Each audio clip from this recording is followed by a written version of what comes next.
Assalamualaikum warahmatullahi wabarakatuh. Bismillahirrahmanirrahim. Alhamdulillah. Wassalatu wassalamu ala asyrafil anbiya'i wal mursalin. Allahumma 'allimna ma jahilna muka surat 39 kan? Muka surat 39 nombor 5 rasanya. Tak, nombor 5, iaitu surah At-Talaq. Ini kita duduk bincang surah-surah yang diturunkan di Madinah menurut tertib turunnya. Menurut tertib turunnya, bukan menurut tertib yang ada dalam Quran lah ni. Tidak, mengikut tertib turunnya.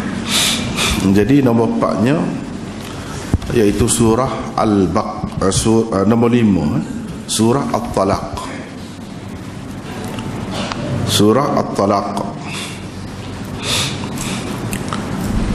iaitu surah ni surah yang ke-65 dalam Quran mengikut tertib susunan surah-surah Quran yang ada ni, nombor 65. Tahun turunnya iaitu tahun kedua Hijrah, sebelum perang Badar. Ini turun ni 2 Hijrah, sebelum perang Badar. Perang Badar berlaku pada tahun yang kedua Hijrah. Di dalam surah ni Allah Subhanahu Wa Taala menyebutkan hukum talak, hukum cerai. Macam mana cara nak guna cerai tu, perceraian, cara nak buat lagu mana, moleknya lagu mana. Sebab hidup ni, rumah tangga ni, sama ada terus kekal atau mungkin kalau tak sesuai, tak secocok, tak lagi lama, boleh pisah. Boleh pisah. Pisah kalau orang panggil cerainya. Lagu mana caranya? Dalam surah tu sebahagian besar daripada cerita tentang perceraian ada dalam surah tu. Nama surah tu pun Talaq. Surah Talaq. Selain daripada tu, tentang iddah. Iddah, bila cerai, beriddah orang perempuan tu, apa, macam mana jenis-jenis perempuan tu tak serupa. Jadi selain daripada yang telah disebutkan di dalam surah Baqarah berkenaan dengan iddah perempuan yang berpisah dengan suami, dia berpisah kerana kematian suami, macam mana itu dalam surah Baqarah adanya. Walladzina yatawaffawna minkum wa yadharuna azwajan yatarabbasna bi anfusihinna arba'ata ashhurin wa 'ashra. Misalnya 4 bulan 10 hari itu dalam ayat tu. Lepas pada tu, kalau perempuan yang mari kotor, perempuan yang mari kotor lagi lah, yang ada haid lagi, maka iddahnya iaitu 3 kali suci ataupun 3 kali mari kotor. Beza mazhab lah tu. Kalau mazhab Syafi'i 3 kali suci, mazhab Hanafi 3 kali kotor. Wal mutallaqat yatarabbasna bi anfusihinna thalathata quru, 3 quru dia panggil. 3 quru itu ada dalam surah Baqarah juga. Kalau dalam surah Talaqnya kita boleh tengok. Misalnya cuba tengok, amin, surah ke-65, cari surah 65. 65. Cuba Amir baca. Baca mana? Ini ialah daripada awal tu cerita tentang talak lah. Daripada awal lagi. Cuma berkenaan dengan yang kita sebut saat ni, iddah saat ni, bermula daripada ayat 4. Cuba Amir baca situ. Ayat 4 sampai ayat yang ke-7. Ayat yang ke-7. Baca situ.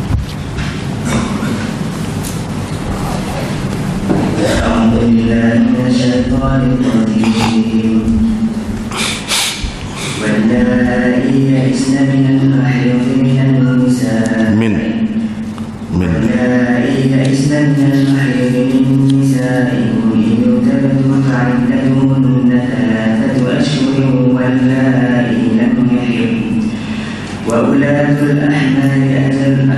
وأولاة الأحمال أجلهن أن يضعن حملهن ومن يتق الله يجعل له من أمره يسرا ذلك أمر الله أنزله إليكم ومن يتق الله يكفر عنه سيئاته ويعظم له أجرا أسكنوهن من حيث سكنتم من وجدكم ولا تضاروهن لتضيقوا عليهن وإن كن أولاد حمل فأنفقوا عليهن حتى يضعن حملهن فإن أرضعن لكم فآتوهن أجورهن وأتمروا بينكم بمعروف وإن تعاسرتم فسترجع له أخرى لينفق ذو سعة من سعته ومن قدر عليه رزقه فلينفق مما آتاه الله لا يكلف الله نفسا إلا ما آتاها سيجعل الله بعد عسر يسرا. Dan perempuan-perempuan di kalangan kamu yang putus asa apabila keadaan baik, jika kamu dalam syak, maka indahnya ialah 3 bulan. Dan demikian juga indah perempuan-perempuan yang tidak berkah dan perempuan-perempuan yang mengandung.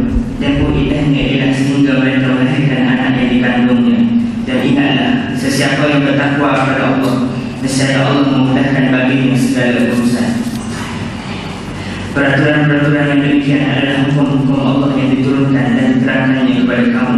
Dan ingatlah, sesiapa yang bertakwa kepada Allah, nescaya Allah menghapuskan kesalahan-kesalahannya dan akan membesarkan pahala balasannya. Tempatkanlah isteri-isteri itu di tempat kediaman kamu mengikut kadar kemampuan kamu. Dan janganlah kamu adakan sesuatu yang menyakiti mereka dengan tujuan hendak menyusahkan mereka. Dan jika mereka dalam keadaan mengandung, maka berikanlah mereka nafkahnya sehingga mereka melahirkan anak yang dikandung. Kemudian jika mereka menyusukan anak untuk kamu, maka berikanlah mereka upahnya. Dan berundinglah di antara kamu dengan cara yang baik. Dan sebaliknya jika kamu mengalami kesulitan, maka bolehlah perempuan lain menyusukannya. Hendaklah orang yang mampu memberi nafkah menurut kemampuannya. Dan sesiapa yang disempitkan rezekinya, maka hendaklah dia memberi nafkah daripada apa yang diberikan Allah kepadanya. Allah tidak memberati seseorang melainkan yang diberikan kepadanya. Allah akan memberikan kesenangan sesudah berlakunya kesusahan. Jadi dalam beberapa ayat ini disebutkan tentang perempuan yang putus haid, selama mana iddahnya, dan perempuan yang tak mari kota, macam-macam lah sebabnya, tak ada mari kota. Jadi haidnya 3 bulan. Perempuan yang kematian suami 4 bulan 10 hari. Itu dalam surah Baqarah dah seperti yang sebut tadi. Perempuan yang ada haid kena kira berdasarkan haid dia tu 3 kali suci ke atau 3 kali mari kota. Hak tu pun ada dalam surah Baqarah dah. Jadi selain daripada tu hasil. Jadi orang yang belajar Quran betul, dia kena tahulah misalnya bab edah berapa tepat dalam Quran tu ya. Tak ada banyak. Kalau kita baca dalam kitab-kitab fiqh panjang bicara tu je asas dia nya. Ni beberapa ayat ni ya. Ni macam ni 3 bulan. Perempuan yang mengandung pula edah dia melahirkan kandungan. Bila saja dia melahirkan kandungan, habislah edah dia. Mana kalau cerah sehari esok kata beranak, melahirkan, habislah edah dia. Tu ya. Lepas tu diberi peringatan semua ke mana-mana pun kita bersatu, kita berkahwin, kita bercerai, kena ingat Tuhan semua, takut pada Allah SWT semua, jaga semua peraturan Allah SWT itu. Bukan masa nak nikah saja, nak cerai pun jaga juga. Jadi hak Allah SWT nak lagu mana, lagu itulah kita buat. Sebab apa faedahnya kita bertakwa kepada Allah SWT? Segala keburukan kita, kejahatan kita, Allah SWT kafarahkan, hapuskan, dia tutup. Itulah kelebihannya, ampunkan dosa kita dan pahala hak kita buat, walaupun tak ada sebelah mana buat, Tuhan beri besar pahala kita, banyak kita dapat. Itulah kelebihan bertakwa kepada Allah Subhanahu Wa Taala. Lepas tu kalau hak cerah tu tempat tinggal dia. Dia duduk mana? Tuhan suruh bui duduk kepada bini tu. Walaupun sudah cerah, jangan cerah orang perambak. Tak boleh lagu tu. Askinuhunna min haitsu sakantum min wajdikum. Jadi kena biar dia duduk. Lepas tu banyaklah perinciannya. Lah ni kita tidak nak bahas secara terperinci lagi. Sepintas lalu saja ni. Sepintas lalu saja. Tapi begitulah. Kena bui. Cuba bayangkan. Bini kita tu orang luar negara lah. Bukan luar negeri. Tengok mak pak dia. Masa kita nak nikah tu jangan kira lah. Habis ring lah. Segala-galanya. Bila nak cerah, suruh dia keluar. Dia nak pergi mana? Susah, sedih tu. Kena bui tepat. Sementara dan mikir, dan kira, dan apa-apa. Itulah suruh bui tepat. Setara mana? Mengikut kemampuan. Dia tidak kata kena sekian-sekian tepat tu mewah. Tak, mengikut kemampuan masing-masing. Kalau dia mengandung, bukan setakat bui tempat tinggal saja, kena bui belanja juga. Belanja juga. Sebab anak dalam perut tu anak kita. Anak dalam perut tu anak kita. Dia pun bekas bini kita juga. Cumanya ada apa-apa masalah, tak boleh duduk tu sekali. Kalau duduk sekali pun tak tenang juga buat apa. Sebab itu dia ada jalan keluar. Jalan keluar. Mungkin kita kurang sesuai dengan dia untuk saing. Lepas tu masing-masing boleh cari pasangan yang lain, teman yang lain pula. Mungkin itu yang lebih sesuai. Dan kita tengok dalam dunia pun memang begitu. Molek-molek pun hidup pakai mati. Lepas pada cerah dengan hak yang pertama tu, dengan suami yang kedua atau isteri yang kedua, molek-molek pun hidup. Ada juga dah tak sesuai. Tak sesuai, duduk tebal menyusah lah. Jadi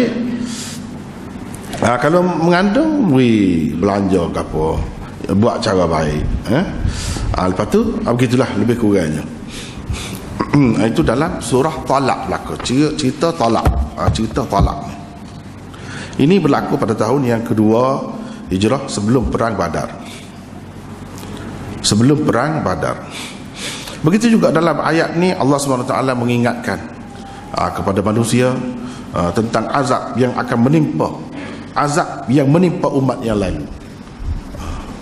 Sejarah, dia sebut sejarah. Sejarah ni boleh berulang. Kalau kita buat kita kata sebab yang sama ada, benda yang sama tu, akibat yang sama akan diterima oleh orang bila-bila masa pun, di mana pun. Terutamanya dalam bab kufur kepada Allah, tolak agama Allah. Dia akibatnya serupa je. Serupa dalam dunia dan akhirat, serupa. Gitu. Itu yang disebutkan di dalam ayat selepas tu lah. Tak perlulah kita baca semua, sekadar nak menarik perhatian sikit-sikit gitu je lah. Sebab secara terperincinya kemudian ni pun kalau mengikut dalam perancangan kita lah, peringkat yang kedua ni kita nak baca Quran pun tidak detail lagi. Cuma nak tahu apa-apa benda hak kasar-kasar. Lepas tu baru nak detail pun. Lepas tu yang keenamnya surah Muhammad. Nama surah tu nama Nabi kita. Nama Nabi kita, iaitu Muhammad. Surahnya yang ke-47 dalam tertib Quran adalah ni, dalam mushaf ni surah yang ke-47. Tapi dari segi tertib turunnya di Madinah nombor 9. Dia duduk nombor 9 ni. Tahun kedua Hijrah juga, sebelum perang Badar juga. Dalam itu ada sebut etika perang dan galakkan berinfak. Ada sebut benda tu. Seolah-olahnya sebelum perang Badar tu, bukan turun sebelum Badar, sudah ada gambaran akan perang ni, akan berlaku perang ni. Tidak pandai buat nyaya, tekan semasa di Mekah terhadap orang-orang Islam ni. Setelah lari tinggal negeri dah, tak ada bawa kapal satu, hak kaya setara mana pun tinggal.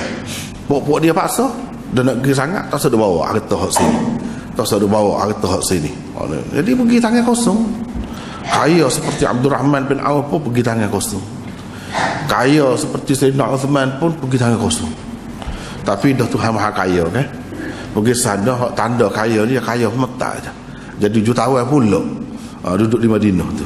Itulah kata tanda orang ni lagu itulah. Padahal kosong, mungkin tangan kosong. Abdurrahman bin Auf tu, Nabi tanya dah pula siapa tu, berdebu muka, pecah, mulut gapo, tangan kaki gapo berdebu, tak kira lah baju cepat-cepat pergi. Padahal orang kaya. Kamu awak mari harta tak ada apa satu. Lepas tu gapo dia ada, Allah dan Rasul saja, kata dia. Ada. Tapi Tuhan semata ya, dia jadi kaya. Nak buat lagu mana? Siapa dia beli? Tempat-tempat kepentingan ekonomi lah. Di Madinah tu orang Yahudi pegang, beli. So. Boleh kau orang Islam. Dia beli, dia wakaf. Dia beli, dia wakaf. Dia beli, dia wakaf. Itulah cara Abdurrahman bin Auf, sahabat Nabi yang terkenal kaya tu.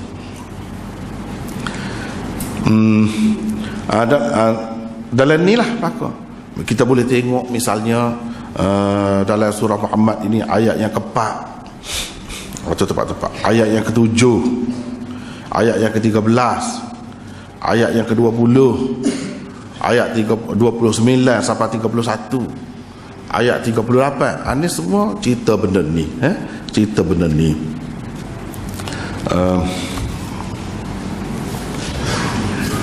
Misalnya kita boleh tengok 47 surah 47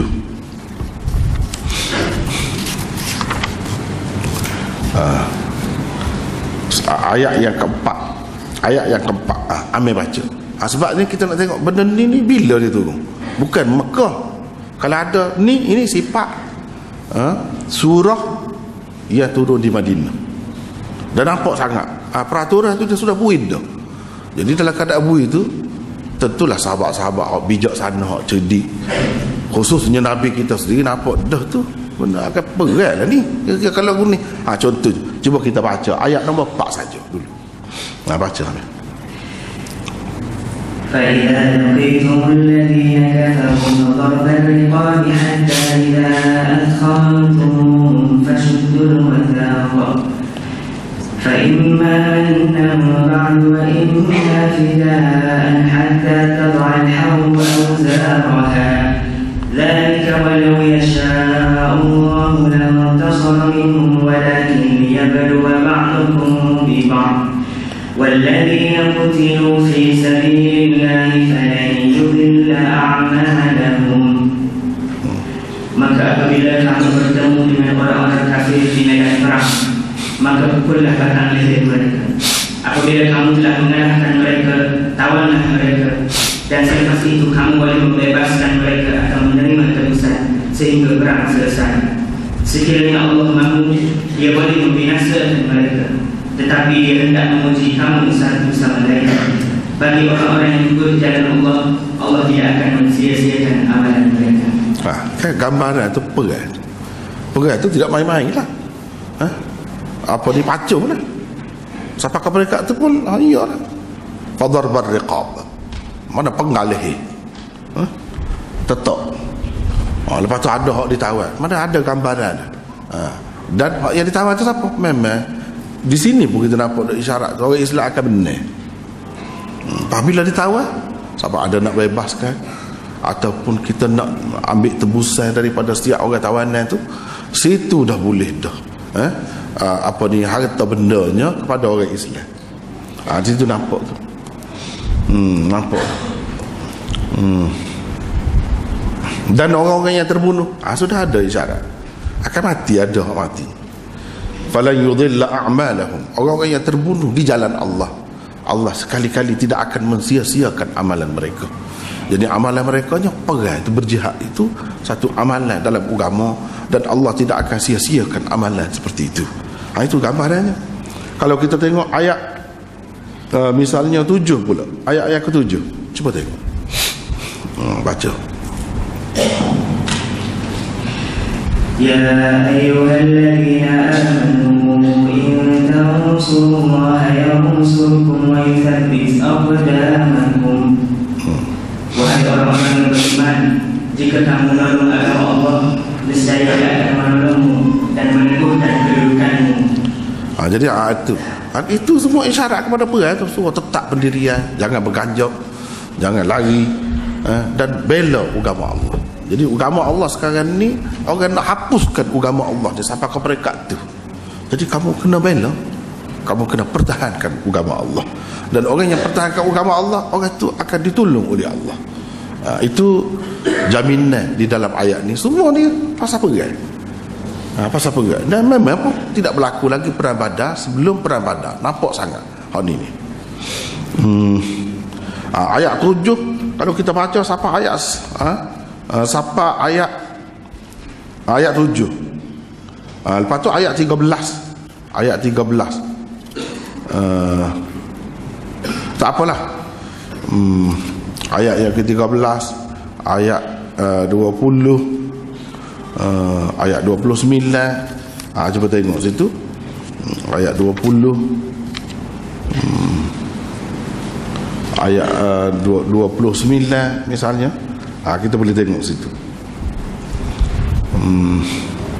Cuba kita tengok ayat 20 misalnya. Ambil baca situ. Ayat 20. Kemudian 29 hingga 31 tu cerita pasal tu belakang. Ayat 20 saja baca. Wa yaqulu alladhina amanu lawla nuzilat surah fa idza unzilat suratun muhkamatun wa dhukira fiha al-kitab ra'aita alladhina fi qulubihim marad yanzuruna ilayka nazara al-maghshi alayhi min al-maut fa'awla lahum. Dan orang-orang yang beriman berkata, mereka tidak ada suatu surah yang diturunkan. Maka apabila ada suatu surah diturunkan dengan jelas maksudnya, di dalamnya disebut perintah perang, engkau akan melihat orang-orang yang di dalamnya hatinya berpenyakit akan memandangmu seperti pandangan orang yang pingsan kerana takutkan mati. Itulah yang selayaknya bagi mereka. Jadi mana dalam perang ni bila siapa berita arahan perang macam-macam ada. Ada hak terima dengan tenang, ini sebagai perintah Allah, arahan daripada Allah. Ada juga yang nak pingsan macam beliau mata, terbeliak mata. Ini buat-buat munafik lah. Di situ ujian pula di situ. Jadi sini pun cerita pasal perang juga. Cerita pasal perang juga. Jadi hak perang ni semuanya selepas berhijrah ke Madinah. Tidak ada perang ni sebelum Madinah. Semasa di Mekah tu tak ada. Jadi ini semua menunjukkan surah ni surah orang panggil Madaniyah. Surah Madaniyah. Cuma peringkat mana? Itulah yang kita nak bincang ni. 29 hingga 31 panjang sangat tu kan. Tapi situ berkenaan dengan perkara yang sama juga. Ayat 38 juga.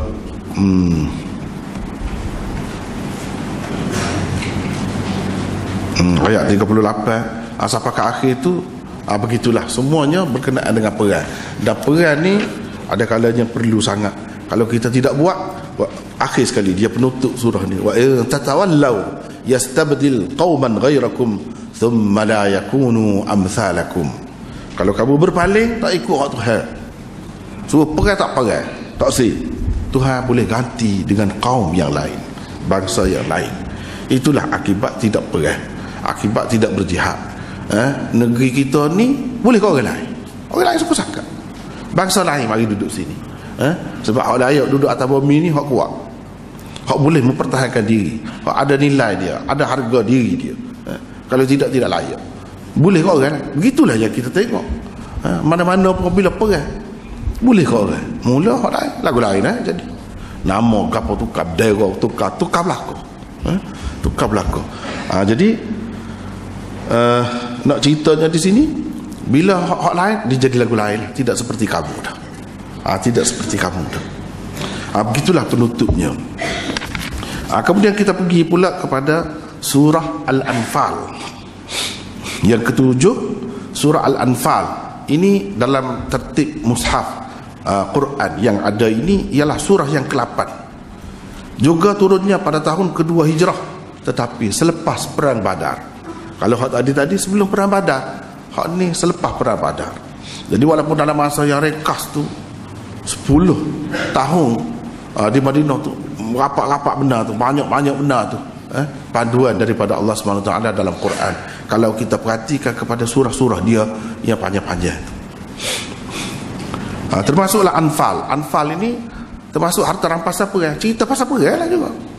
Jadi ini semua ni, kalau perang-perang ni, jailah kita kata untuk mudah panduan umum, ini berlaku di Madinah. Dan surah-surah yang mengandungi cerita-cerita macam ni orang panggil surah-surah Madaniyah. Al-Anfal. Al-Anfal tu maknanya harta rampasan perang. Nafal.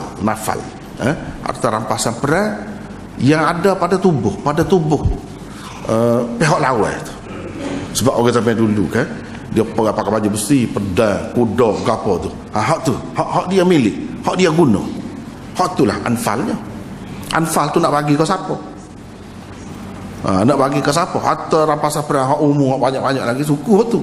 Hak ni, hak tu. Itulah yang dikatakan anfal. Sebab baju besi itu mahal, berharga. Jadi Nabi SAW mengikut kebiasaannya, dia bagi kepada orang yang membunuh hak tu. Mana tak ada dah takut-takut ni dalam Islam ni, tak ada takut-takut. Bukan beratu kita kata pakai baju besi dia tu dah. Tak ada dah hatu-hatu, tak ada. Berani belaka. Bahkan ambil baju dia, ambil pakaian dia, ambil pedang dia. Nabi SAW berbangga dengan pedang hak yang telah membunuh musuh. Dia bangga. Bukan kata nak tahu siap jadi bawa kurung, bawa siap, bawa majak. Tak ada lagu tu. Bahkan dia jadi bangga pula. Dia bangga. Cuba tengok dalam hadis-hadis disebutkan Zubair bin Awam misalnya. Dia ni musuh tu, pahlawan musuh tu, pakai baju besi tu nampak mata je. Hak naik baju besi belakang. Tapi wak kebiasa dia ni kan, dia tekan gitu, lacak terkena mata. Masuk pakai dalam. Nak cabut tu bukan main susah. Lepas tu boleh cabut tu gelebek mata tu. Nabi SAW minta dengan dia. Selagi Nabi hidup, dia pegang ke Nabi. Lepas pada Nabi mati, Abu Bakar pula minta. Inilah bawa berkat, bawa tua kepada kerajaan Islam. Sampai kepada zaman Sayyidina Ali kapo tu. Akhir sekali anak dia minta balik. Abdullah bin Zubair minta balik. Macam tak boleh ke dia? Mana ayah dia semua berasa ini memberi kekuatan. Bukan nak jadi beratu, kau jadi remaja, kau siada, bawa tua. Menyebabkan terbunuh pihak musuh tu. Itulah cerita. Itu semua dalam perang Badar. Tahun kedua Hijrah selepas perang. Dalam ni disebutkan etika perang dan hukum hakam harta rampasan perang. Itu yang tersebut dalam ni. Sebab nama surah tu pun gitu dah. Ini kita boleh lihat dalam ayat yang pertamanya lagi. Kalau kita tengok surah Anfal, surah yang ke-8, cuba tengok. Yas'alunaka 'anil anfal qulil anfalu lillahi war rasul. Mula-mula lagi dalam ayat yang pertama lagi. Dan seterusnya kalau kita perhatikan ayat yang ke-7 hingga 19. Ke-7 hingga 19 itu gambaran perang Badar. Asalnya macam mana keadaan perang Badar tu. Bukannya nak sangat perang, tapi benda tu berlaku. Dan macam mana Allah SWT tolong orang-orang Islam sebab dia nak mempertahankan agama Allah SWT. Macam mana Allah SWT hantar malaikat-malaikat sekian ramai turun daripada langit untuk menolong tentera Islam. Ini semua ada dalam ayat 7 hingga 19. Dalam ayat 7 hingga 19. Panjang. Penat juga Amir nak baca ni. Lepas tu cerita tak boleh lari tu, perang tu sini ada belakang lah. Kalau perang tu cabut lari tak boleh, kecuali nak ambil langkah baru. Dengan strategi perang lah. Lepas tu nak pergi perang pula dengan maksud nak lari, cabut lari, tak boleh. Bukan lagu tu cara Islam. Allah SWT berka terhadap orang lagu tu dalam surah ni lah cerita. Dan gambaran perang Badar ke apa tu, Allah SWT sebut nikmat-nikmat dia, pertolongan dia kepada orang Islam lagu mana dalam perang Badar, jelas ini. Jelas daripada ayat yang ke-7 hingga 19 itu. Kemudian ayat yang ke-26. Ayat yang ke-26. Ayat yang ke-26 Nah, hak tu pendek kita baca lah. Baca ambil.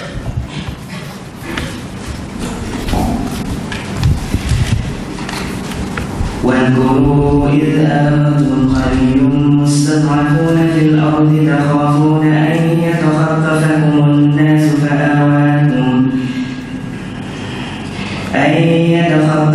الناس فآواكم وأيدكم بنصره ورزقكم من الطيبات لعلكم تشكرون. Cara berhenti, cara ambil tu kurang molek sikit tu. Amin. Kena baiki lagi lah.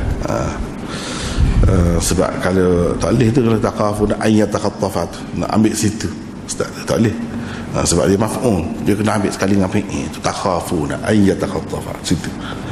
Itu masalah baca berhenti sambung pula tu satu hal juga tu, kena perhati. Kena perhati belakang tu. Kita berhenti pakai nak sambung mana semula tu. Tu kena baiki lagi lah. Kena ambil takhafun, tak boleh ayat takhattafat. Sebab situ dari segi salah, sebab dia jadi maf'ul bih. Nak start dengan maf'ul bih tak boleh. Tak apalah. Baca tu. Wa ayyadakum fa'awakum. واذكروا إذ أنتم قليل مستضعفون في الأرض تخافون أن يتخطفكم الناس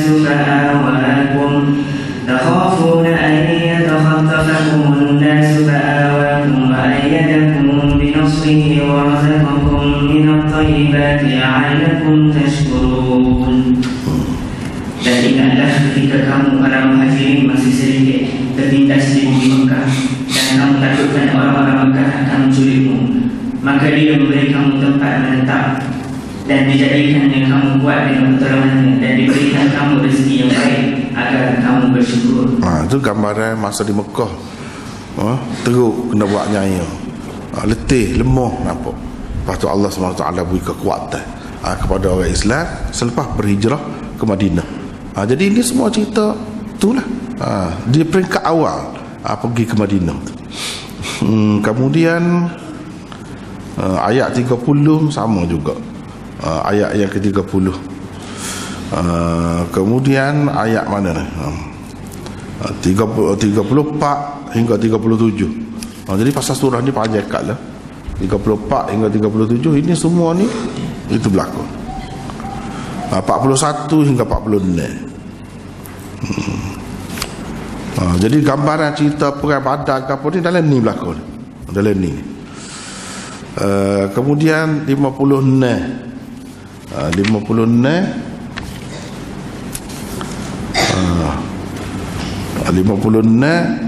sampai 62 berkenaan dengan perjanjian dengan orang kafir. Antara kita nak berdamai ke, nak menghentikan perdamaian, nak perang semula, janji tu kena jaga. Apa tu dalam ni lah sebutnya. Dalam ni sebut.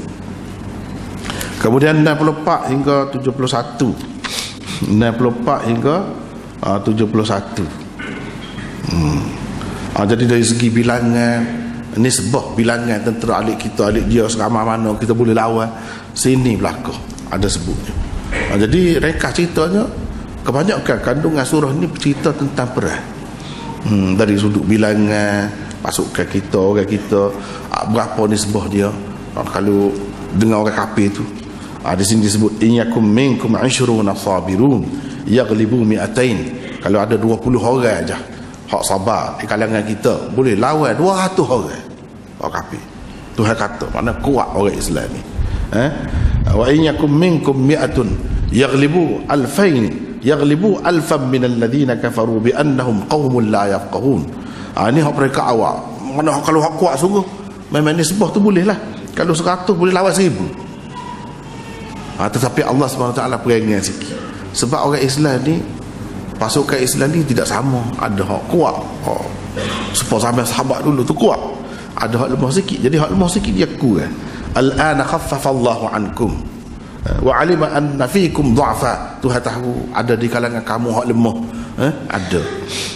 Jadi hak kemudiannya nisbah lagu mana? Tak boleh lari ni kan lagu ni. Kalau nak kira dari segi bilangan saja.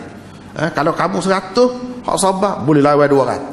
Bukan 100,000 nisbah dia hanya 100,000 tu kalau hak kuat sungguh. Sampai Nabi dulu Ni 100, 200. Kalau 1000 boleh lawan 2000. Tak boleh lari dah tu. Gitu. Kalau dari segi nisbah bilangan, ini dari segi bilangan, tapi mungkin dari segi persenjataan, dari segi kekuatan tu dia lagu lain pula. Terutamanya sampai sekarang ni tak boleh kira dari segi bilangan saja, kena kira dari segi senjata tu setara mana. Dari segi senjata tu pandai kah kita nak lawan, kena ambil kira juga hak tu. Jadi maksudnya Islam ni nak perang apa ni dia ambil kira belaka. Islam walaupun kena royak mati syahid ni pahalanya besar begini-gini, tapi dia tidak nak mendedahkan umat dia kepada mati. Tidak, bukan lagu tu cara ajaran Nabi. Dia kata mati syahid ni memang lebih. Pak Nabi sendiri pakai baju besi 2 lapis. Kira-kira tak saya mati tu dah kalau tu. Tak saya mati tu. Ni nak rayak apa? Nak rayaknya mati syahid pun setelah kita ni cukup dah. Sebab untuk menyelamatkan diri, tiba-tiba mati juga. Lagu tu cara. Bukan pergi dedah diri, pergi buta, munah gitu kosong, tangan kosong, lagu tu tak boleh. Bukan lagu tu cara Islam ni. Supaya gitulah Islam ni kan Nabi SAW ajar. Kalau orang sakit, pas sakit ni menghapuskan dosa. Nabi kata sakit. Jadi moleklah kita biar dedah pada sakit. Sebab kita boleh sakit, hapus dosa kita. Gitu kan Nabi ajar? Tidak. Dia suruh kita jaga habis ring kesihatan. Tiba-tiba kena juga. Baru kita sabar. Lagu tu maksud dia. Bukan nak suruh cari hak tu. Kalau kita cari bahkan jadi salah pula. Tetapi dia ada kelebihan tu. Kalau berlaku juga. Itulah keistimewaannya ajaran Islam ni. Keistimewaannya begitu. Lepas tu lain-lain pun dalam ni lah. Disebutkan. Disebutkan dalam ni lah. Di dalam surah ni. Lepas tu berhijrah, berjihad dengan harta benda, dengan jiwa raga di jalan Allah. Di sinilah dalam surah ni disebutkan.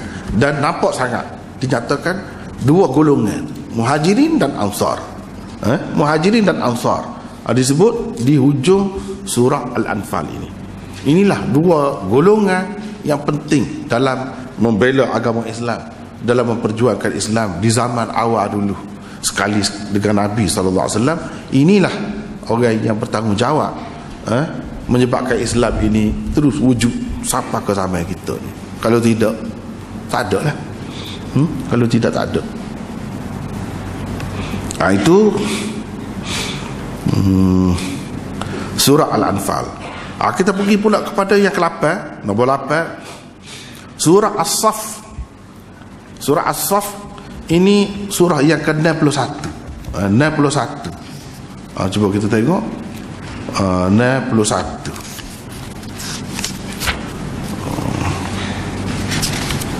Surah Saff.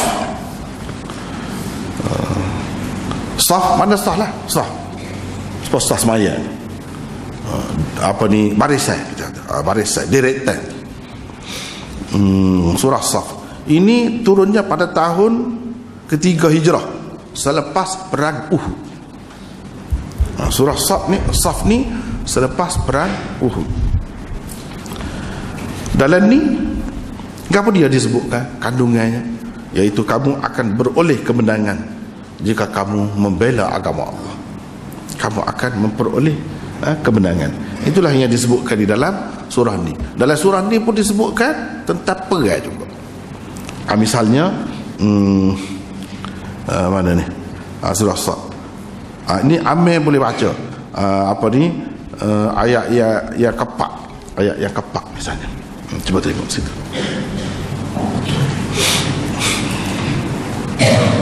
Inna Allah yuhibbul ladhina yuqatiluna fi sabilihi saffan ka'annahum bunyanun marsus.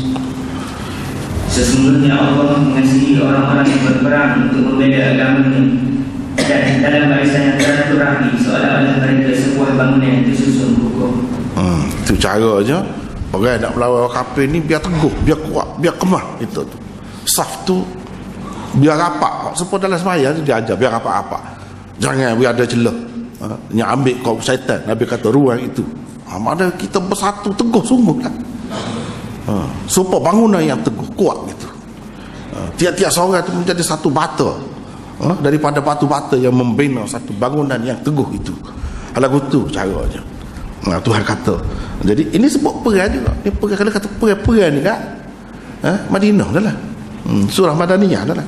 Lepas tu kita tengok pula ayat yang ke-8 hingga 9. Gapo dia hak orang kafir tu, dia nak buat gapo terhadap Islam. Apa yang Islam tu jadi siapa perang, siapa gitu, siapa mati lawan tu buat apa? Orang kafir nak gapo kat? Cuba baca situ ayat yang ke-8 hingga 9. Amin.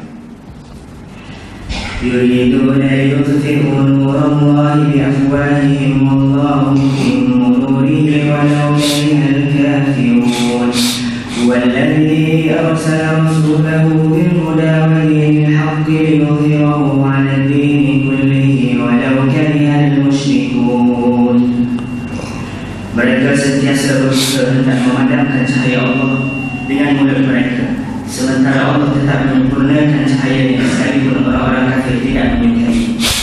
Dialah yang telah mengutuskan Rasulnya dengan membawa hidayah petunjuk dan agama yang benar, supaya dia memenangkannya dan meninggikannya ke atas segala agama yang lain, walaupun orang-orang musyrik tidak menyukainya. Ini kalau kita tengok gini kan, apa maksud orang kafir nak hapuskan orang Islam, pergi hamba, pergi serang negeri orang lain tu, bukan negeri dia, nak tak sebui Islam dinaik, biar cahaya Islam itu terpadam. Dia ingat cahaya Islam tu boleh terpadam dengan tiupan mulut dia. Bos cara tu tidak akan lenyap Islam dengan cara tu. Sebab apa? Sebab Allah memang nak cahaya itu menjadi cerah, terang, benderang, menyuluhi dunia. Hak tu Allah nak. Walaupun orang kafir tak suka, tak suka pun gitu dah kehendak Allah SWT. Dan kita hak duduk 1500 tahun kemudian ni dapat tengok sendiri lah. Pada masa tu kita kata tak tahu lagi nasib nak jadi lagu mana. Tuhan rakyat tu percaya dah lah demo pada masa tu je. Kita ni lagilah nyata berapa ramai umat Islam. Hak orang kafir nak padamkan cahaya Islam dulu tu, hak ni lah anak cucu hak tu lah ada ni umat Islam sama mana. Dalam dunia mana tak sapa Islam. Itu hak Tuhan nak. Memang Tuhan nak gitu. Tuhan nak menyempurnakan agama dia walaupun orang kafir tak suka. Lepas tu ayat 10 13. Ayat 10 hingga 13. Cuba ambil baca,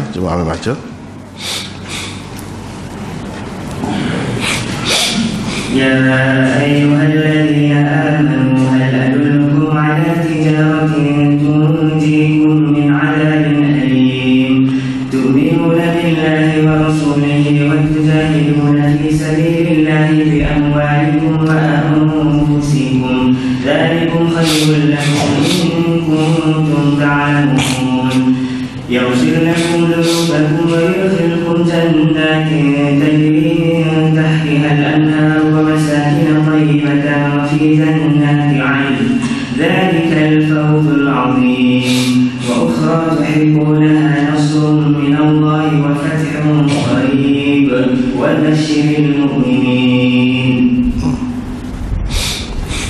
Wahai orang-orang yang beriman, mahukah aku tunjukkan sesuatu peniadaan yang boleh menyelamatkan kamu daripada azab siksa yang pedih, yaitu kamu beriman pada Allah dan Rasulnya, serta kamu berjuang membela dan menegakkan agama Allah dengan harta benda dan diri kamu. Itulah yang lebih baik bagi kamu jika kamu hendak mengetahui hakikat yang sebenarnya. Dengan itu Allah mengampunkan dosa-dosa kamu dan memasukkan kamu ke dalam taman-taman yang mengalir di bawahnya beberapa sungai, serta ditempatkan kamu di tempat-tempat tinggal yang baik dalam surga. Itulah kemenangan yang besar. Dan ada lagi limpah kurniaan yang kamu sukai, yaitu pertolongan daripada Allah dan kemenangan yang cepat. Dan sampaikanlah berita yang menggembirakan itu kepada orang-orang yang beriman. Jadi itu cuba kita tengok Allah SWT bagi nak menego, orang nak menego, nak untung. Perniagaan yang untung sebenarnya untuk akhirat esok. Tuhan kata beriman kepada Allah, beriman kepada Allah dan Rasulnya, dan berjuang di jalan Allah dengan harta benda dan dengan jiwa raga. Itulah hak sebenarnya keuntungan yang paling besar. Kalau nak tahu keuntungan hak sebesar ngoti, hak ni lah Tuhan kata. Jadi kamu kena pilih hak ni lah. Jadi kan dia ada isyarat tu, isyarat kepada perang tu. Itu isyarat kepada perang. Dan memang selepas tu pun banyak lagi peperangan. Sampai ke saat akhir Nabi SAW tu ada lagi perang. Begitulah, tak henti-henti, macam-macam, banyak pihak. Walaupun dengan kafir Quraisynya hanya setakat tahun yang kena paling lewat pun tahun yang kelima yang kena paling lewat mengikut kebanyakan ulama. Kalau tidak kan tahun yang kelima. Lepas pada tu tak lagi dah, patah dah. Kekuatan orang-orang kafir Quraisy lemah dah. Lepas tu Nabi menghadapi hak lain-lain pula. Itulah sementara nak jadi kuat teguh tu. Jadi keampunan Allah Subhanahu Wa Taala, Allah menjanjikan syurga, menjanjikan tempat yang indah, yang comel dalam syurga. Itulah kejayaan yang sebenarnya, yang besar untuk manusia. Kalau kita tengok manusia hidup dalam dunia, dia pun nak cari hak tu, ya. Nak cari hak tu. Cari hak tu pun dapat pun tak sempurna juga. Jadi hak itulah Allah Subhanahu Wa Taala tawarkan kepada manusia ni. Itulah dalam surah ini, dalam surah Saf. Kita pergi pula seterusnya kepada surah yang ke-9, iaitu surah Ali Imran. Ali Imran ni kan nak kira dari segi tertibnya nombor 3, tapi dari segi turunnya Madinah tu nombor 9. Di Madinah tu nombor 9. Tahun ketiga hijrah. Apa dia terkandung di dalam usaha-usaha untuk memenangkan agama Islam. Macam mana caranya? Di situ diberi jalan, diberi panduan untuk orang Islam ni menang dan untuk orang Islam ni berjaya dalam kehidupan ni macam mana, dalam menghadapi macam-macam cabaran ni daripada ahli kitab yang memang hebat dan memang besar pengaruhnya, yang telah ada jasanya sebelum itu. Semua orang sudah maklum ahli kitab ni. Nabi SAW menghadapi hal tu lah, nak mengatasi demon ni macam mana. Macam-macam lah cara pada masa itu. Ini surah Ali Imran. Surah ni panjang. Kita boleh lihat misalnya mana ayat yang ke-13, 19, 22, 19 sampai 22, ayat 83, 85, 92, 102 hingga 105, 110, 100. Ni semua ni menjadi panduan. Dan tiap-tiap satu daripadanya menunjukkan dengan jelas bahawa aku ni surah Madaniyah, aku surah Madinah. Seseolahnya begitulah. Sebab kita kata kita tengok satu orang dengan janggut dia ubannya, dengan rambut dia ubannya, lepas tu keduk-keduk dahi dia, dia tu sendiri kaya aku ni umur berapa. Kita boleh tahu daripada tu, daripada cara berjalannya, kita boleh tahu. Atau kita tengok satu bangunan lama, kita boleh agak bangunan ni selama mana dah umur dia. Begitu juga kita boleh tahu surah ni daripada kandungan dia lah, daripada kandungan dia. Jadi hak ni pada tahun yang ketiga. Cuba kita tengok. Ialah banyak nak baca semua tak ada. Hak ni kita kira semula lah. Cuma sepintas lalu dulu.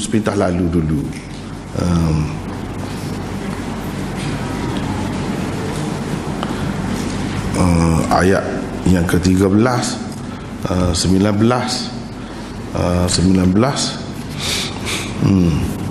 iaitu agama yang diiktiraf oleh Allah, yang diakui oleh Allah, ialah agama Islam. Tak ada agama lain. Kalau di Mekah menghadapi kafir Quraisy saja, sekarang di duduk Madinah bukan kafir musyrikin saja, tetapi ahli kitab Yahudi, Kristian dan macam-macam lagi, yang semuanya bawa agama dan didakwakan agama itulah agama yang benar, agama daripada Allah Subhanahu Wa Taala. Di sini dalam surah ni dia isytiharkan agama mana dalam Islam ni yang diiktirafnya, di sisi Allahnya agama mana. Itu kita boleh tengok. Ambil baca ayat yang ke 19 hingga 22. Ambil boleh baca.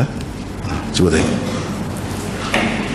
إن الدين عند الله الإسلام وما اختلف الذين أوتوا الكتاب إلا من بعد ما جاءهم العلم بغيا بينهم ومن يكفر بآيات الله فإن الله سريع الحساب فإن حاجوك فقل أسلمت وجهي لله ومن اتبعني وقل للذين أوتوا الكتاب والأميين أسلمتم فإن أسلموا فقد اهتدوا وإن تولوا فإنما عليك البلاغ والله بصير بالعباد إن الذين يكفرون بآيات الله ويقتلون النبيين بغير حق ويقتلون الذين يأمرون بالقسط من الناس فبشرهم بعذاب أليم أولئك الذين حبطت أعمالهم في الدنيا والآخرة وما لهم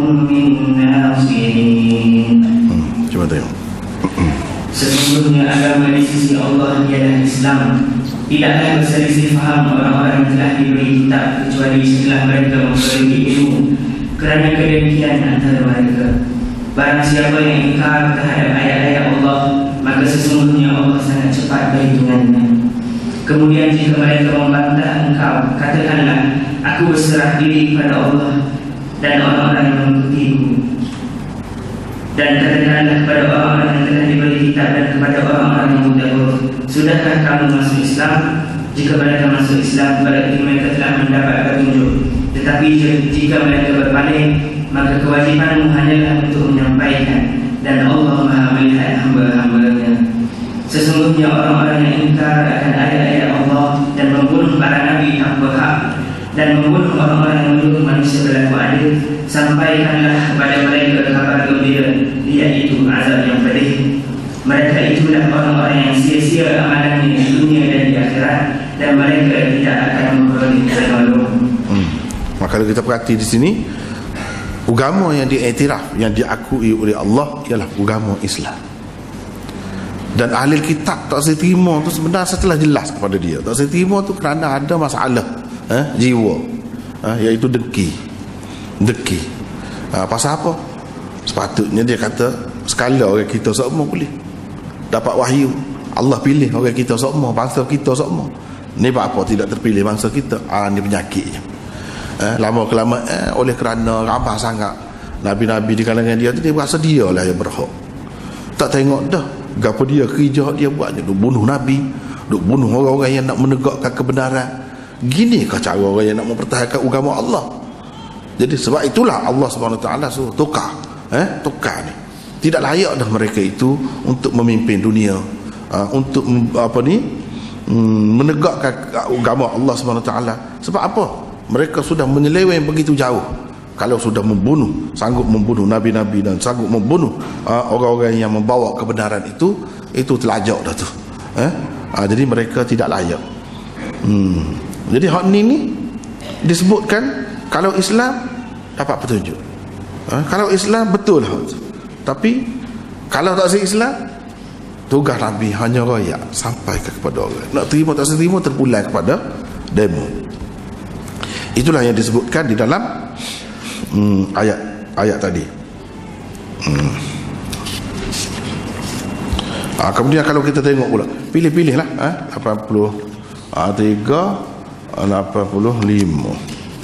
nanti mana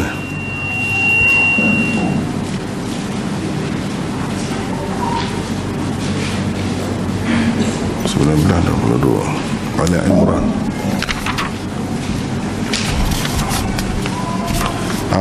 83 hingga 85. Cuba tengok situ cuba baca situ ambil. Nak ayat ni pasal apa? Sini nak tepat dia nak ayatnya. Sebab agama macam-macam dah ada. Pilihlah agama Kristian pun tak jadi. Pilihlah agama Yahudi. Bukan hak Tuhan nak. Walaupun sebelum tu mereka lah yang membawa agama, yang jaga agama. Tapi mereka sudah menyelewengkan agama itu sampai begitu sekali kitab suci itu jadi sudah berubah, tak ada dah asli dia. Nya seleweng, nya pesongkan oleh mereka. Jadi hak adanya nak tak nak manusia kalau nak berada di atas kebenaran, nak dapat kerajaan Allah, kena ikut agama Islam. Ini buktinya. Cuba tengok 83 hingga seterusnya 83 hingga 85. Ambil baca situ. أفغير دين الله يبغون وله أسلم من في السماوات والأرض طوعا وكرها وإليه يرجعون قل آمنا بالله وما أنزل علينا وما أنزل على إبراهيم وإسماعيل وإسحاق ويعقوب والأسباط وما أوتي موسى وعيسى والنبيون من ربهم لا نفرق بين أحد منهم ونحن له مسلمون ومن يبتغي غير الإسلام دينا فلن يقبل منه وهو في الآخرة من الخاسرين. Patutkah mereka mencari agama lain selain agama Allah, padahal segala apa yang di langit dan bumi berserah diri kepadanya, baik dengan suka maupun terpaksa, dan hanya kepadanya lah mereka dikembalikan. Katakanlah Muhammad, kami beriman kepada Allah dan kepada apa yang diturunkan kepada kami, dan yang diturunkan kepada Ibrahim, Ismail, Ishaq, Yaqub dan anak cucu mereka, dan apa yang diberikan kepada Musa, Isa dan para nabi daripada Tuhan mereka. Kami tidak membeza-bezakan seorang pun di antara mereka, dan hanya kepadanya kami berserah diri. Dan barang siapa mencari agama selain Islam, dia tidak akan diterima, dan di akhirat dia termasuk orang yang rugi. Di sini nak cerita Islam dekat. Islam ni tunduk, menyerah, terima. Itu makna Islamnya. Apa tak saya Islam? Dalam keadaan seluruh alam ni Islam. Tunduk kepada Allah. Gapo dia tidak tunduk kepada Allah? Sama ada cuma tunduk tu terima sama ada dengan rela hati atau tidak. Ada hak tak ada pilihan makhluk Tuhan. Pokok, binatang-binatang, bintang-bintang, sungai-sungai dan segala-galanya kejadian Tuhan ni tunduk berlaku. Tuhan kata begini, begitu. Tuhan suruh musim kot tu. Tak ada kenalan lain. Tak ada kenalan lain. Tuhan suruh pokok ni buah gini. Buah gitu. Tak ada gerak lain. Hak tu tak ada pilihan. Hak ada pilihannya manusia. Manusia hak cerdik pilih ketundukan kepada Allah SWT. Terima Allah SWT. Sebab apa? Supaya sesuai dengan sekalian kejadian Allah yang semuanya tunduk kepada Allah, tunduk kepada peraturannya. Pada hakikatnya Islam ialah tunduk kepada peraturan Allah. Semua dah tunduk sekeliling kita. Kalau nak lawan dengan hak lain kejadian Tuhan, matahari sudah pada dah. Pada dah. Kalau kena api dia tu, hatu lembut kita. Setara mana kita? Hak tu pun tunduk. Tuhan kata naik ke timur, jatuh ke barat. Gitulah pusing-pusing. Hari ni tak boleh. Pusing kok ni naik ke barat. Naik ke barat. Dia naik. Tunduk ikut Tuhan berlaku. Semua tunduk. Jadi apa tak saya tunduk kepada Allah SWT? Lepas tu yang kita ni orang Islam ni, kenapa dia tidak moleknya? Semua nabi-nabi timur. Ya kita tak sih ya apa ya Allah SWT tukar kepimpinan tu daripada ahli kitab, daripada Yahudi dan Nasara kepada Islam tu apa? Sebab mereka membeza-bezakan nabi-nabi Allah tu. Ada yang kata ni nabi, ada yang kata ni raja saja, ada yang kata bukan sekadar tidak nabi, padahal nabi asalnya. Bukan sekadar tidak nabi, nya fitnah, nya buat cerita macam-macam. Kata Nabi Daud gila ke bini orang lah. Nabi Sulaiman tu ada zina lah. Kata Nabi Yakub bergusti dengan Allah tengah malam, kalah Allah. Lepas tu Nabi Sulaiman ni kafir sebenarnya, kerajaan dia yang hebat begitu sebenarnya sihir, pakai ilmu sihir. Dia tuduh sampai begitu nabi-nabi. Padahal nabi-nabi itu bangsa dia. Kalau kata nak pertahan bangsa pun tidak. Dia telah menghina, menjatuh bangsa dia, menjatuhkan bangsa dia sendiri. Hak buat naik semulanya siapa dia? Nabi kita. Quran ni buat naik. Dia kata kami tidak beza-bezakan antara nabi. La nufarriqu baina ahadin min rusuli. Kita tidak membezakan seorang pun siapa. Ini Rasul Allah semua orang-orang mulia berlaku. Hak sifat-sifat yang tidak layak dengan mereka tak ada. Kita buat semua. Itu baru betul. Itulah bawa akidah yang betul. Sebab itu kata sesiapa yang cari agama selain daripada agama Islam, Tuhan tak terima. Sebab apa? Hak tu tidak hak betul. Hak sudah diselewengkan. Hak palsu. Itu ceritanya. Sebab apa? Dia berhadapan dengan macam-macam agama tu pada masa tu. Kemudian 92 misalnya 92 Lagu 92, lan tanalul birra hatta tunfiqu, itulah 102 hingga 105. Itu pun menarik perhatian belaka. 102 hingga 105 tu hendak lagu mana kita ni. Selepas dia ajak pada Islam, lepas tu Islam lagu mana dia nak. Kamu kena jadi umat lagu mana, barulah padan Tuhan kati kamu. Kamu umat-umat yang lalu tu kati, sebab dia tak ada kelayakan ni lah. Kamu kena ada hak ni, baru layak memimpin dunia. Cuba ambil baca ayat 102 hingga 105. Ya ayyuhalladzina amanu taqullaha haqqa tuqatih wa la tamutunna illa wa antum muslimun. واعتصموا بحبل الله جميعا ولا تفرقوا واذكروا نعمة الله عليكم إذ كنتم أعداء فألف بين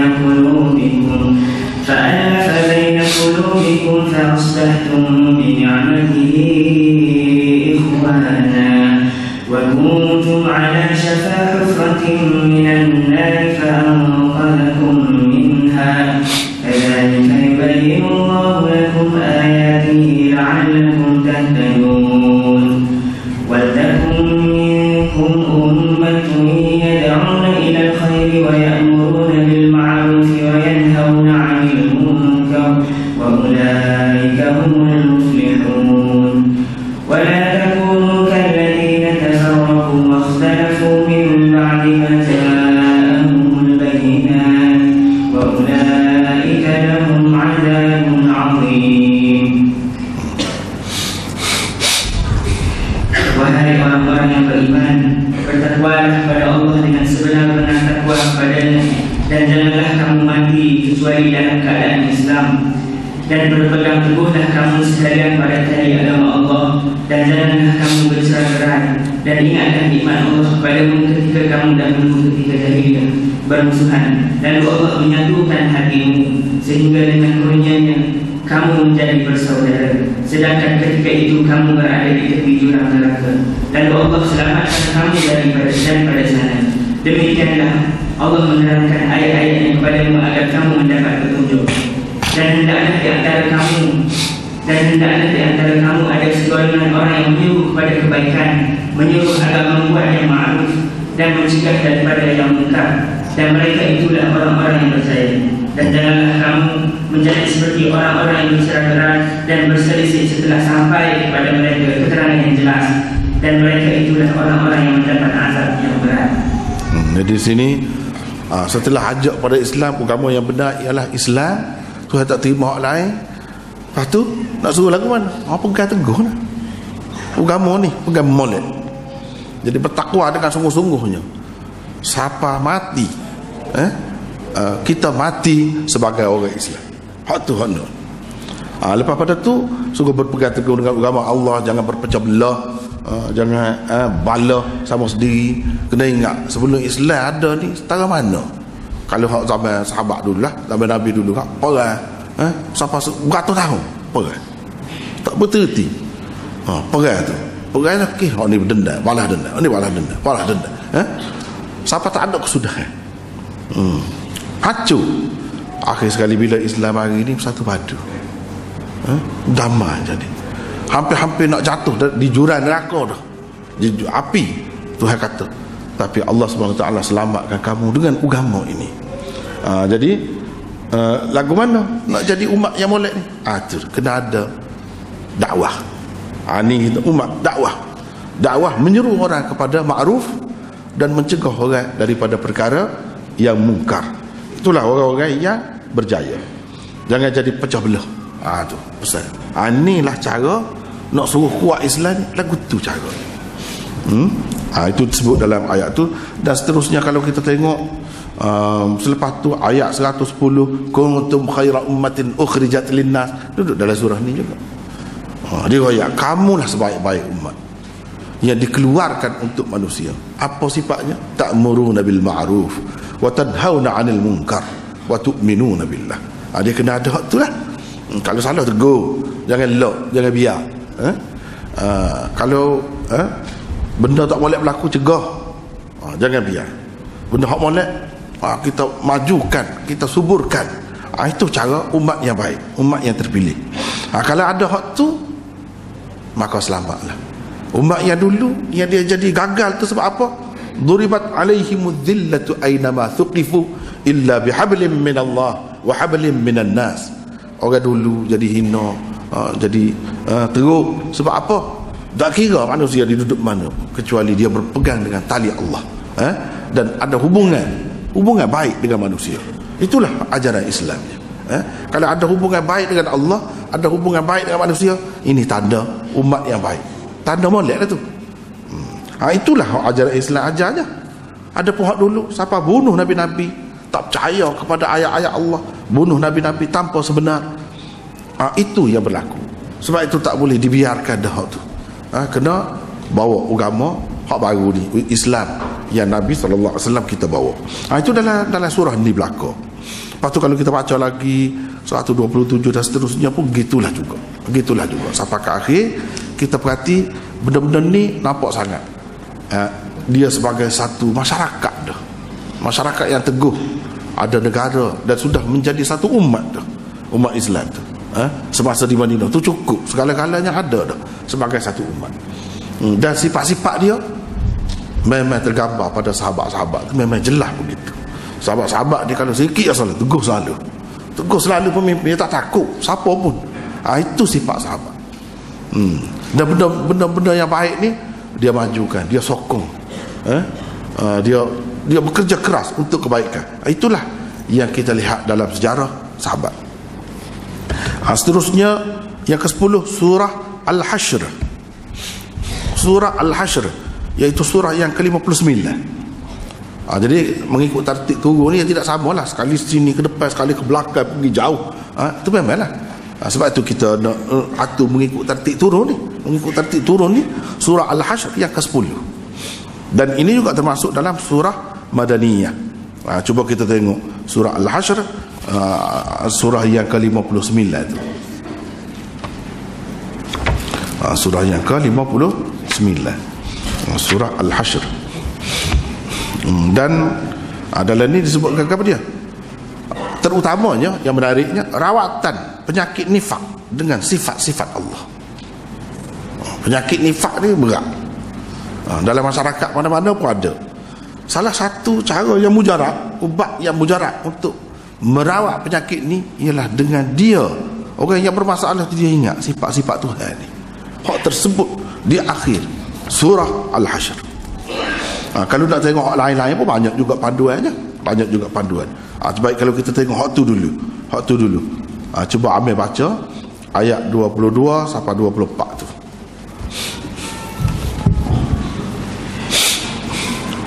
Wallahu la ilaha illa huwa alimul ghaibi wasyahada huwar rahmanur rahim. Wallahu alladzi la ilaha illa huwal malikul quddus salamul mu'minul muhaiminul azizul jabbarul mutakabbir. Subhanallahi 'amma yushrikun. Huwallahul khaliqul bari'ul musawwir lahul asma'ul husna. Yusabbihu lahu ma fis samawati wal ardi wa huwal 'azizul hakim. Dialah Allah yang tidak ada Tuhan melainkan Dia, yang mengetahui perkara yang baik dan yang nyata. Dialah yang Maha Pemurah lagi Maha Mengasihani. Dialah Allah yang tidak ada Tuhan melainkan Dia, yang menguasai, yang Maha Suci, yang Maha Selamat, yang Maha Melimpah keamanan, yang Maha Pengawal serta pengawas, yang Maha Kuasa, yang Maha Kuat, yang melengkapi segala kebesarannya. Maha Suci Allah daripada segala yang mereka sekutukan dengannya. Dialah Allah yang menciptakan sekalian makhluk, yang mengadakan, yang membentuk rupa makhluk-makhluknya. Baginya adalah nama-nama yang baik, baginya adalah nama-nama yang sebaik-baiknya dan semulia-mulianya. Bertasbihlah kepadanya segala yang ada di langit dan di bumi, dan Dialah yang tiada bandingnya lagi Maha Bijaksana. Ya, kita kata jadi penawar kepada penyakit nifak, pada penyakit buruk, perangai-perangai yang keji, sifat-sifat yang tercela tu. Sebabnya kalau cuba kita tengok, alimul ghaibi wasyahadah, Tuhan yang mengetahui perkara ghaib dan perkara yang nyata. Jadi biasanya orang munafik ni depan tu dia buat comel. Macamlah Tuhan tu tahu benda depan saja, nyata saja. Kena ingat Tuhan tahu benda hal belakang kita, hak tidak nyata. Hak kita buat hal belakang, kita duduk basic, kita duduk melancang hal belakang tu, Tuhan tahu belakang. Sebab dia alimul ghaibi wasyahadah. Kita berurusan dengan dia. Kalau orang bolehlah kita tipu dia. Jadi sifat munafik lagu tu. Depan Nabi, depan orang Islam boleh, alik belakang tak boleh. Sedangkan ni kita berurusan dengan Allah SWT. Allah tu ni sifat dia. Dan kalau kita tahu Tuhan tu sifat dia lagu tu ni kau, dia tak boleh kira, dia tak boleh hitung, tak tahu kau hak kita, kejahatan kita buat tu. Dan kena ingat Tuhan ni Rahman, Rahim, Maha Pengasih, Maha Penyayang. Betapa dengan sebab rahmat dia kita boleh hidup dalam dunia ni, jadi manusia. Kalau dia jadi kita katak puru, nak buat kan? Jadi bewok. Bukan dalam ikhtiar kita tu, bukan dalam ikhtiar kita. Cuba tengok betapa rahmat Allah kepada kita. Jadi kita nak main dengan dia, kita tak sejujur dengan dia. Bukan dia tu, nampak sangat tu, mana tak guna akal, tak guna hati kecil. Situ. Jadi cuba perhatian ni, Tuhan yang maha sejahtera, nak aman. Siapa dia yang buat kekacauan, yang buat huru-hara? Siapa dia? Jadi Tuhan nak kita ni semua seperti dia, aman, biar damai, biar salam, sejahtera. Tiba-tiba buat munafik ni buat huru-hara, buat onar sana sini. Dan begitulah seterusnya. Tuhan maha perkasa, Tuhan yang maha pengawal, dia duduk kawal kita tu, duduk tengok semua tu.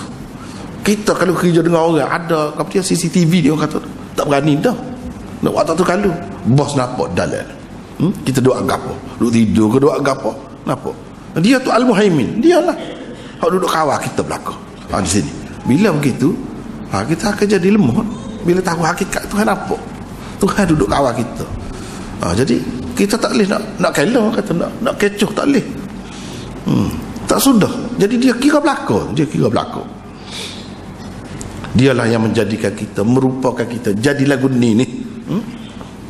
Kalau dia nak buat lagu lain boleh, tapi dia mampu.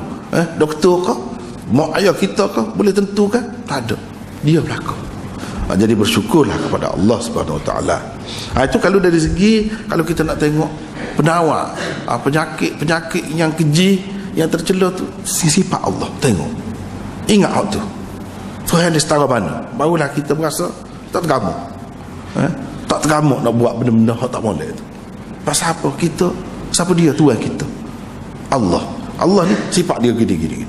Itu yang terbaik, penawar yang terbaik. Kalau kita nak tengok lagi di dalam surah ni, iaitu surah Al-Hashr ni, kita tengok di dalam ayat 2 hingga 7, boleh tengok situ, hingga 2 hingga 7, lagu mana orang Islam dihalal daripada negeri dia. Lepas tu ahli kitab ni dihalau pula oleh Nabi SAW, tidak boleh duduk di Madinah. Kenapa? Padahal dia rakyat negara Madinah juga. Tapi apa? Rakyat kat lagu mana kita kena jaga, dan rakyat kat lagu mana kita boleh halau sampai ke peringkat tu. Ini sebagai sebuah negara ni dicerita sini ni. Sebab apa?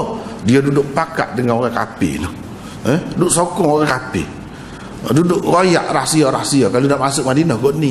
Tak apalah, demo kot luar sekarang, kita duduk bersedia dalam nak menghancurkan Islam.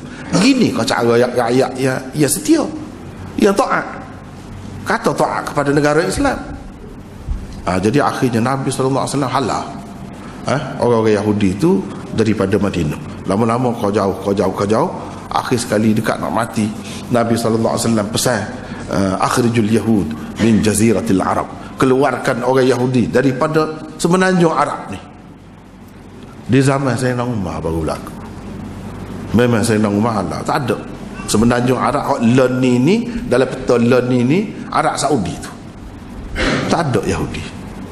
Habis pergi rata, tersebar rata dalam dunia. Dia tak ada negeri pada masa tu. Lepas pada tu jadi hina lah. Sebahagiannya pergi ke Rusia, sebahagiannya pergi ke Jerman, sebahagiannya pergi ke macam-macam lah negeri Amerika. Pergi di mana dia pergi, perangai huduh dia tak ada semua. Sebab itulah pemerintah zaman Hitler dulu, Nazi dulu, dia bunuh berapa ramai Yahudi. Sebab benci perangai dia pelik. Kemudian akhir sekali hak tak ada, setelah sekian lama tak ada negara, boleh pula Israel dia pergi letak situ. Kita kata dah simpati sangat, negeri demo lah, penjajah Inggeris, British lah sikit, Amerika sikit. Dia pergi cari situ. Buat ke orang kata nak jadikan Putin. Putin lah ke mana? Putin nulah Nabi Isa nak mari. Dia mari situ. Dia buat zalim, buat ikut suka hati, nak buat lagu mana. Sehingga akhirnya dalam hadis sebut kezaliman dia tu teruk sangat. Semua ni jadi saksi. Kalau orang Islam pergi akhirnya kaya ni Yahudi duduk nusuk alik aku ni. Siapa semua boleh kecek. Pasal apa kezaliman dia tu sampai kemuncaknya. Kita tengok lah ni lemah dah. Seingat-ingat kita ni dah peredah dia nak suk mana. Buatnya ayah tu kanak-kanak wanita orang tua tak boleh rayak, tak ada dalam dunia ni. Patutlah kita baru nampak orang zaman dulu pun kita apa nampak apa yang Nabi Isa tu nak mari situ. Dan Dajjal ni Yahudi, Dajjal ni orang, Dajjal ni bukan hantu malam jin dah, orang. Nak siapa lah dia situ. Dan dalam hadis-hadis sebut pun situ di bab Lut, di kawasan Lut benar dekat Israel, dekat tu. Dan Nabi rakyat dah semuanya jadi anti Yahudi berlaku akhirnya, kecuali satu pokok. Ni pokok Yahudi Nabi kata, pokok gharqad. Pelik semua. Hak Nabi rakyat tu pokok dia pakat tanah lah ni. Pokok Yahudi tu. Dia walaupun dia tak terima Islam, tapi dia tahu Nabi ni pelik ni. Banyak dia rakyat menjadi kenyataan saja. Dia tanah lah pokok gharqad. Pokok gharqad tu sejenis pokok lah. Dia ada macam kubur Baqi' kan, Baqi'il gharqad. Gharqad tu nama pokok lah. Pokok ni tak raya. Kalau nusuk alik dia selamat Yahudi. Tapi satu lah, hak lain akan raya. Dia nusuk alik batu-batu raya, nusuk alik tiang-tiang raya, nusuk alik dinding-dinding raya. Pasal apa? Raya kemuncaknya kezaliman dia tu, sehingga seolah-olahnya semua tak boleh nak kawal diri, boleh kecek belakang. Tu kan pelik tu hak Nabi raya tu akhir zaman tu. Jadi ni tak sini zaman Nabi lagi dia halal. Situ dia berdendam sangat tu. Dia berdendam sangat, dia nak kelik lah. Dia nak kelik tu dia start ketiga tanah suci. Dia nak ambil Baitul Maqdis dulu. Situ nak start situ. Lepas tu dia kau kesal mari lah. Kalau boleh dia nak habis negara Arab tu, nak milik dia, nak menguasai dunia bahkan. Itulah perancangan Yahudi. Jadi Nabi SAW menghadapi Yahudi lah di sini. Lepas tu perang Nabi dengan puak-puak Yahudi.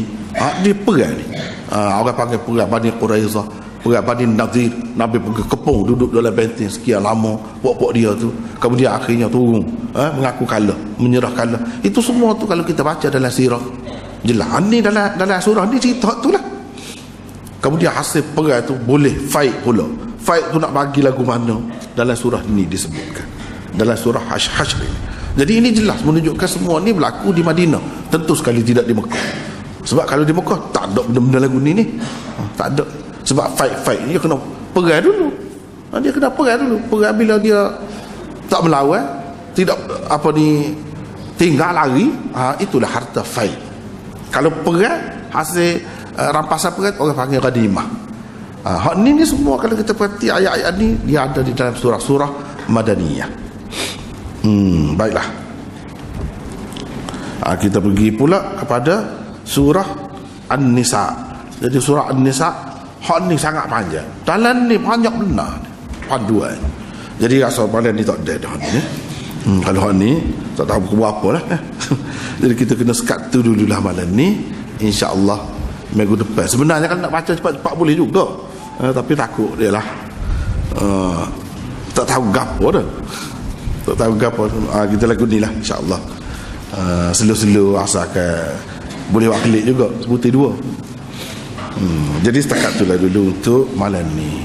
Jadi sebelum balik ni, masing-masing nak kita nak bagi maklumat dan satu pemberitahuan lah, jemputan daripada pihak saya untuk selesai ke rumah pada hari Ahad ni.